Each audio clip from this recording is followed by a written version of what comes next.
আসসালামু আলাইকুম। আজ আমি নিয়ে এসেছি চিকেন তান্দুরি পিৎজা রেসিপি, যা আমার ছেলে খেতে চেয়েছিল। চলুন রেসিপিটি শেয়ার করা যাক। প্রথমে আমি একটি বোল নিয়ে নেব। বোলে 2 কাপ পরিমাণ ময়দা নিয়ে নেব। তারপর 1 চা চামচ পরিমাণ ইস্ট দিয়ে দিয়েছি, হাফ চা চামচ পরিমাণ চিনি দিয়ে দিয়েছি, স্বাদ মতো লবণ দিয়ে দিয়েছি। তারপর পাউডার মিল্ক দিয়ে দিয়েছি 1 টেবিল চামচের মতো। এবার কুকিং অয়েল দিয়ে দিয়েছি 2 টেবিল চামচ পরিমাণ পর্যন্ত।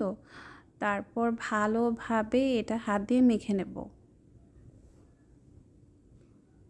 ভালোভাবে যখন মাখা শেষ হয়ে যাবে, তখন আমি এটাতে অল্প অল্প পরিমাণ গরম পানি অ্যাড করব ডোটা রেডি করে নেওয়ার জন্য।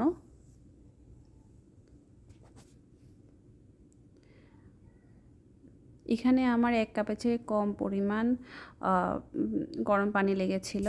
আমি হাতটা একটু ধুয়ে নিয়েছিলাম, যাতে ময়দাটা আমার ডোটা আমার হাতে চিপকে না আসে। তখন আমি সুন্দরভাবে এটা ভালোভাবে মথে, এরপর এটা আমি ইস্টটা যেন ভালোভাবে অ্যাক্টিভ হয়ে যায়, তাই উপরে অয়েল মেখে এটা ম্যারিনেশনের জন্য রেখে দিলাম। 45 মিনিট এভাবে রেখে দেব। এবার চলে এসেছি চিকেন ম্যারিনেশনের জন্য। এখানে আমি বোনলেস চিকেন নিয়েছিলাম। চিকেনগুলোকে ছোট ছোট করে নিয়েছিলাম। দিয়ে দিয়েছি হাফ চা চামচের চেয়ে কম পরিমাণ লবণ, তারপর হাফ চা চামচ চিলি পাউডার, হাফ চা চামচ তান্দুরি মশলা পাউডার, তারপর দিয়ে দিয়েছি আদা রসুন বাটা। এবার ভালোভাবে মেখে নেব। মেখে 15 মিনিটের জন্য এক পাশে রেখে দেব। এবার পিৎজা সস রেডি করার পালা। দিয়ে দিয়েছি 2 টেবিল চামচের মতো টমেটো সস। আগে থেকে চপ করে রাখা গার্লিক দিয়ে দিলাম। তারপর দিয়ে দিলাম চিলি ফ্লেক্স 1 চা চামচের মতো। তারপর অরিগানো অ্যাড করলাম।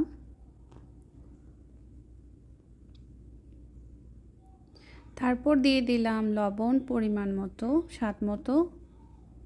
চিনিও দিয়ে দিলাম অল্প পরিমাণ, হাফ চা চামচের চেয়ে একটু কম। তারপর দিয়ে দিলাম পাপরিকা পাউডার। এবার আমি ভালোভাবে এটাকে চামচ দিয়ে ভালোভাবে টস করে নেব, ভালোভাবে এটাকে মেখে নেব। আমার পিৎজা সস রেডি।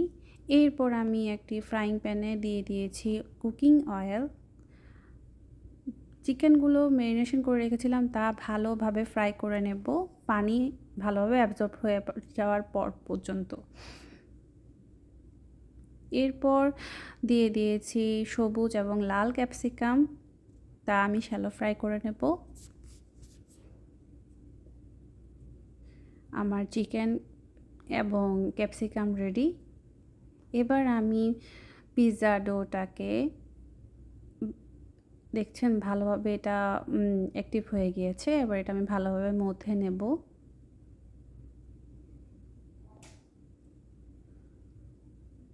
মথে নেওয়াটা খুবই জরুরি আসলে, কারণ এতে পিৎজাটা অনেক নরম হবে, খেতেও অনেক ভালো লাগবে। ভালোভাবে মথে নেওয়ার পর এটাকে আমি সুন্দরভাবে বেলে নেব।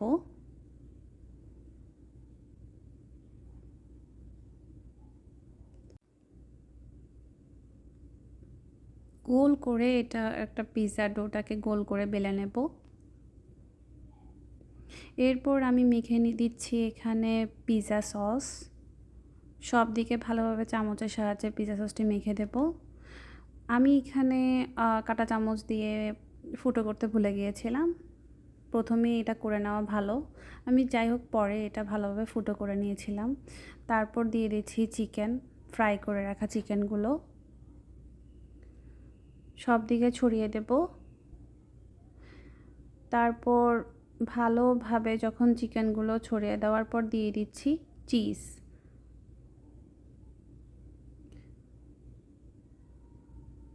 এখানে চিজগুলো ভালোভাবে ছড়িয়ে ছিটে দেওয়ার পর উপরে দিয়ে দেব শ্যালো ফ্রাই করে রাখা ক্যাপসিকামগুলো। ক্যাপসিকামগুলো ভালোভাবে ছড়িয়ে দেওয়ার পর দিয়ে দেব ছিটিয়ে অরিগানো পাউডারটা একটু ছিটিয়ে দিয়ে দেব। অরিগ্যানো ছিটিয়ে দেওয়ার পর চিলি ফ্লেক্স দিয়ে দেব। চিলি ফ্লেক্সটা দেওয়ার পর উপরে স্লাইস চিজ দিয়ে দেবো। এটা আপনারা চাইলে স্কিপও করতে পারেন স্লাইস চিজটা। আমার জাস্ট চিজিটা ভালো লাগে, একটু বেশি চিজ ভালো লাগে, আমার ছেলে একটু বেশি পছন্দ করে, তাই আমি ইউজ করি। এই তো আমার পিৎজাটি এখন রেডি বেক করার জন্য। আমি 420 সেলসিয়াস তাপমাত্রায় 10 মিনিটের জন্য বেক করে নিয়েছিলাম। আমার রেসিপিটি যদি সবার ভালো লেগে থাকে আমার চ্যানেলটি সাবস্ক্রাইব করে আমার পাশে থাকবেন এবং রেসিপিটি পছন্দ হলে লাইক এবং শেয়ার করে দিবেন। সবাইকে অনেক ধন্যবাদ। আসসালামু আলাইকুম।